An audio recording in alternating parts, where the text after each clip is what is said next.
আসসালামু আলাইকুম। Old diabetic day. সুস্থতাই হোক আমাদের অঙ্গীকার এবারের প্রতিপাদ্য বিষয়। একজন রোগী, ডায়াবেটিক রোগী, সে সামাজিক, মানসিক এবং শারীরিকভাবে সুস্থ থাকতে হলে তাকে অবশ্যই নিয়মমত জীবনযাপন করতে হবে।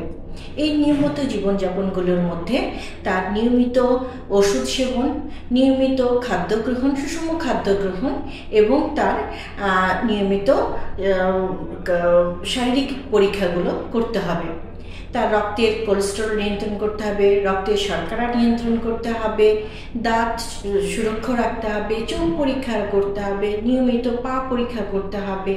এই সকল পরীক্ষা এবং সব কিছু মিলিয়ে একজন ডায়াবেটিক রোগী সুস্থ থাকাটা সম্ভব এবং তাকে শারীরিকভাবে, মানসিকভাবে এবং সামাজিকভাবে তাকে সাহায্য করতে হবে। নানান প্রতিকূলতার মধ্যে দিয়ে যদি একজন ডায়াবেটিক রোগী ডায়াবেটিক রোগী পার করে, তাহলে তার ডায়াবেটিক অবশ্যই বেড়ে যাবে। এই বেড়ে যাতে না যায়, আমরা তাকে অবশ্যই সহায়তা করব যেন সে সুস্থ সবলভাবে জীবনযাপন করতে পারে। ধন্যবাদ। আল্লাহ হাফিজ। আসসালামু আলাইকুম।